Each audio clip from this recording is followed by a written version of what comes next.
The law of dual effect states that stimulants cause excitement followed by fatigue.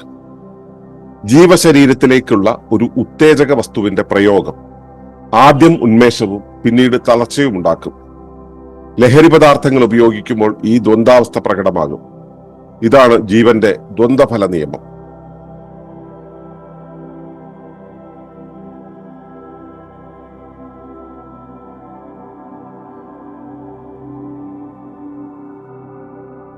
തുടർന്ന് കാണുന്നതിന് മുമ്പായി ഈ വിഷയം ഇഷ്ടമായെങ്കിൽ ഒന്ന് ലൈക്ക് ചെയ്യുക, കമന്റ് ചെയ്യുക, ഷെയർ ചെയ്യുക. നിങ്ങൾ പ്രകൃതിയെ ഇഷ്ടപ്പെടുന്നുവെങ്കിൽ ഈ ചാനൽ സബ്സ്ക്രൈബ് ചെയ്യുക.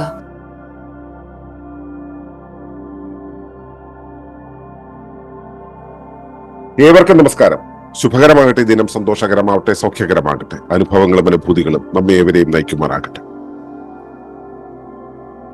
ജീവന്റെ ഒട്ടേറെ സവിശേഷ ഗുണങ്ങൾ നമ്മൾ കണ്ടുവന്നതാണ്.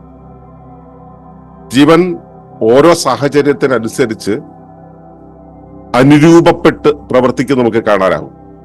ജീവൻ എന്ന് പറയുന്നത് ബോധത്തിന്റെ ഒരു ചലനാത്മകതയാണ് എന്ന് നമ്മൾ മനസ്സിലാക്കിയിട്ടുണ്ട്. അപ്പോൾ ബോധം എന്ന് പറയുമ്പോൾ പരിസരത്തെ, സാഹചര്യത്തെ, വസ്തുവിനെ, വസ്തുതയെ ഒക്കെ മനസ്സിലാക്കിയാണ് പ്രവർത്തിക്കുക. ആ സ്വഭാവം ജീവൻ നല്ലപോലെ പ്രദർശിപ്പിക്കും. അതിന്റെ ഭാഗമായി ജീവൻ പ്രദർശിപ്പിക്കുന്ന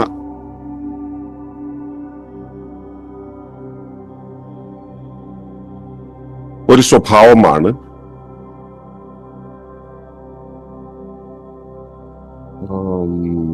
ഈ ദ്വന്ദ്വഫല നിയമം എന്ന് പറയുന്നത്.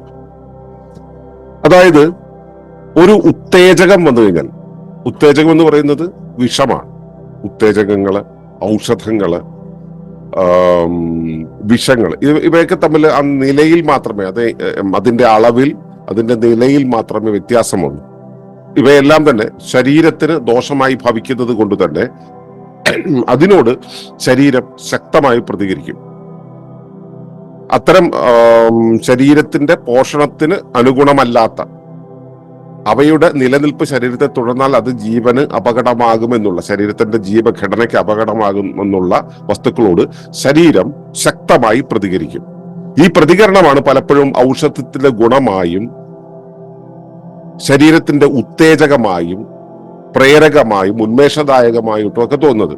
ഇപ്പൊ ചായ, കാപ്പി തുടങ്ങിയ കാര്യങ്ങൾ, അതുപോലെയുള്ള ശരീരത്തെ ഉത്തേജിപ്പിക്കാൻ നമ്മൾ നൽകുന്ന ബൂസ്റ്റും ഹോർലിക്സും ഒക്കെ ശരീരത്തെ ബൂസ്റ്റ് ചെയ്യുന്നതാണെന്നാ പറയുന്നത്. അതുപോലെ ഉള്ള ഏത് ഉത്തേജകവും, സ്റ്റിറോയിഡ്സ് ആണെങ്കിലും ശരി, മറ്റേതെങ്കിലും സ്റ്റിമുലൻസ് ആണെങ്കിലും ശരി, പിന്നെ തളർന്നിരിക്കുന്നവന് കൊടുക്കുന്ന ഭക്ഷണം, തളർന്നിരിക്കുന്നവൻ ഭക്ഷണം കഴിക്കുമ്പോൾ അതും ഉത്തേജകമാണ്. അപ്പൊ ഈ വിധത്തിൽ ശരീരത്തെ ഉത്തേജിപ്പിക്കുന്നത് എന്തും, ഈ ഉത്തേജകങ്ങളെല്ലാം തന്നെ ശരീരത്തിനകത്തേക്ക് കയറി കഴിയുമ്പോൾ ജീവൻ അതിനോട് പ്രതിപ്രവർത്തിച്ച് നിപ്പിൽ ഇവയോട് പ്രതികരിക്കാൻ പാകത്തിൽ ഒരു സ്വയം സജ്ജത ആർജിക്കും.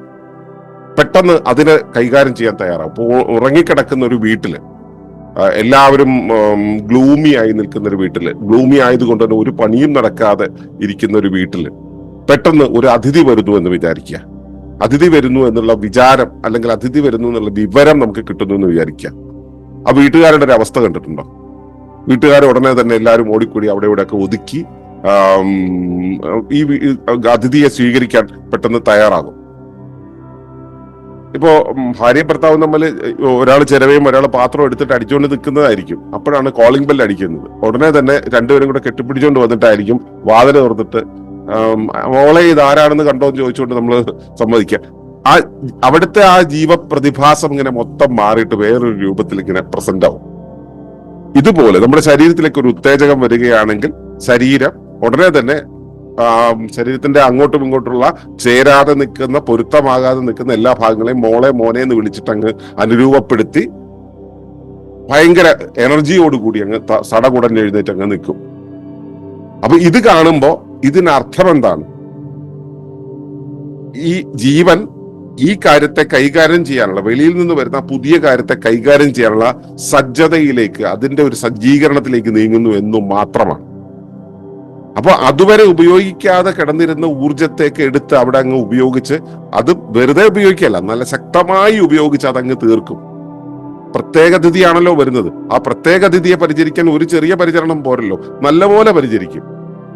ആ പ്രത്യേക പരിചരണം അങ്ങ് കഴിഞ്ഞ് അതിഥി അങ്ങ് പോയി കഴിയുമ്പോൾ, അല്ലെങ്കിൽ അതിഥി വീട്ടുകാരനായി കഴിയുമ്പോൾ, ഇപ്പോൾ നമ്മൾ അകത്തേക്ക് കൊടുക്കുന്ന ഭക്ഷണം എന്ന് പറയുന്നത് ആ തുടക്കത്തിലെ സമയത്താണ് അതിഥി. അത് പിന്നെ ആമാശം കഴിഞ്ഞ് അങ്ങോട്ടേക്ക് പോയി കഴിയുമ്പോൾ പിന്നെ ശരീരത്തിന്റെ ഭാഗമാണ്, നല്ലതായാലും ചീത്തയായാലും.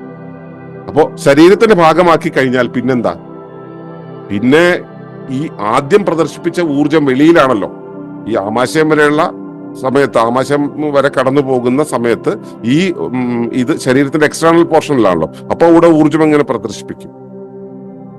അത് കഴിഞ്ഞാൽ അകത്തേക്ക് ചെല്ലുമ്പോൾ പിന്നെ അതിനെ കൈകാര്യം ചെയ്യണമെങ്കിൽ ഊർജം വേണമെങ്കിൽ എവിടെയാണ് വേണ്ടി വരിക? അത് ആന്തരിക ഭാഗത്താണ് വേണ്ടി വരിക. ആന്തരിക ഭാഗത്ത് കൂടുതൽ ഊർജം വേണ്ടി വരുമ്പോൾ എന്താണ് ചെയ്യുക? വെളിയിലുള്ള ഊർജത്തെ കൂടെ പിൻവലിച്ചുകൊണ്ട് പിന്നെ അവിടെ ശ്രദ്ധിക്കാൻ തുടങ്ങും. അല്ലെങ്കിലോ വെളിയിൽ ശക്തമായ ഊർജം ചെലവഴിച്ചതാണെങ്കിൽ ആ വഴിക്ക് കുറേയേറെ ചെലവ് വന്നതുകൊണ്ട് തന്നെ ഊർജക്കുറവ് ശരീരത്തിലുണ്ടാവും. അതുകൊണ്ട് തന്നെ പിന്നീടുള്ള സമയത്ത് ആ ഊർജം മുമ്പേ കണ്ടതുപോലെ അവൈലബിൾ ആയിരിക്കില്ല. മദ്യപിക്കുന്ന ആളുകളുണ്ടല്ലോ, മദ്യം അകത്തേക്ക് ചെല്ലുന്ന സമയത്ത് ഭയങ്കരമായിട്ട് എക്സൈറ്റ്മെന്റ് ഉണ്ടാവും. ആകെ മൊത്തം സടകുടനെ എഴുന്നേൽക്കും. അത് കഴിഞ്ഞാൽ മദ്യത്തിന് വേണ്ടിയിട്ട്, മദ്യത്തെ കൈകാര്യം ചെയ്യുന്നതിന് വേണ്ടിയിട്ടുമൊക്കെ ഊർജം അങ്ങനെ ചെലവാക്കി എക്സൈറ്റഡ് ആയി കഴിഞ്ഞിട്ട് കുറച്ച് മണിക്കൂറുകൾ കഴിയുന്നതോടുകൂടി ആ എക്സൈറ്റ്മെന്റിന്റെ നേരെ എതിർദിശയിൽ എത്ര ഊർജം അധികമായി ചെലവഴിച്ചോ അത്രയും കുറഞ്ഞ ഊർജം പ്രദർശിപ്പിക്കാനേ ശരീരത്തിനെ കാണുള്ളൂ. അതുകൊണ്ട് തന്നെ പിന്നെ മദ്യപിച്ചവൻ തളർന്നു കിടന്നുറങ്ങും, ഒന്നിനും കൊള്ളാത്ത അവസ്ഥയിലേക്കാവും. അവൻ ഉണർന്നാൽ തന്നെ അവനെ കൊണ്ടൊന്നും കൊള്ളില്ല എന്നുള്ള അവസ്ഥയിലേക്കും. പിന്നെ അത് റിക്കവർ ചെയ്യണമെങ്കിൽ എത്രയോ മണിക്കൂറുകൾ, ചിലപ്പോൾ ദിവസങ്ങൾ വേണ്ടി വരും. ചോറ് കഴിക്കുമ്പോൾ ഈ പ്രശ്നമുണ്ട്. പിന്നെ അനുരൂപന നിയമം കാരണം അത് അക്കോമഡേറ്റ് ചെയ്തിട്ട് അത് നമുക്ക് വലിയ പ്രശ്നമായിട്ട് തോന്നുന്നില്ല എന്ന് മാത്രം. ഇപ്പോഴും സദ്യ കഴിച്ചാൽ എക്സൈറ്റ്മെന്റ് അല്ലേ എന്ന് വിചാരിക്കുന്ന യുക്തിചിന്തകരുണ്ട്. സദ്യ കഴിച്ചു കഴിഞ്ഞാൽ ഒരുപാട് വിഭവങ്ങൾ കൂട്ടി കഴിക്കുന്നില്ലേ, നമുക്ക് ഊർജം കൂടുതൽ കിട്ടുകയും ചെയ്യുന്നത്. അപ്പൊ സദ്യ കഴിച്ചു കഴിഞ്ഞാൽ നമ്മൾ എക്സൈറ്റഡ് ആവുകയല്ലേ ചെയ്യുന്നത് എന്ന് ഈ അടുത്ത കാലത്ത് ഒരാൾ എന്നോട് ചോദിച്ചു. ഒരു സദ്യ കഴിച്ചു കഴിഞ്ഞാൽ ആകെ തളരുക എന്നുള്ളത് ആർക്കാണ് മനസ്സിലാവാത്തത്? അനുഭവം കൊണ്ട് പോലും മനസ്സിലാകാത്തവരുണ്ട് ഇവിടെ. അപ്പൊ നമുക്ക് ശരീരത്തിലേക്ക് എത്ര ഉത്തേജകങ്ങൾ കൊടുത്തു കഴിഞ്ഞാലും, എത്ര ഭക്ഷണം കൊടുത്തു കഴിഞ്ഞാലും, ഇപ്പോ അത് ഭക്ഷണത്തിന്റെ രൂപത്തിൽ തന്നെ ആവണമെന്നില്ല കേട്ടോ, മറ്റേതെങ്കിലും രൂപത്തിലുള്ള ഉത്തേജകങ്ങൾ കൊടുത്തു കഴിഞ്ഞാലും ഈ ഉത്തേജകങ്ങൾ നമ്മുടെ ഊർജത്തെ ആദ്യം പുറത്തെടുക്കും. അത്രയും ഊർജം ഒരുമിച്ച് വിനിയോഗം ചെയ്യുന്നത് കൊണ്ട് തന്നെ അതിന്റെ അവൈലബിലിറ്റി കുറയും, ബഫർ അങ്ങനെ ചുരുങ്ങിപ്പോകും. അതുകൊണ്ട് തന്നെ തുടർന്നുള്ള പ്രവർത്തനത്തിൽ അവൈലബിൾ ആവില്ല ആ ഊർജം. അപ്പോൾ ആ സമയത്ത് ക്ഷീണം പ്രദർശിപ്പിക്കും.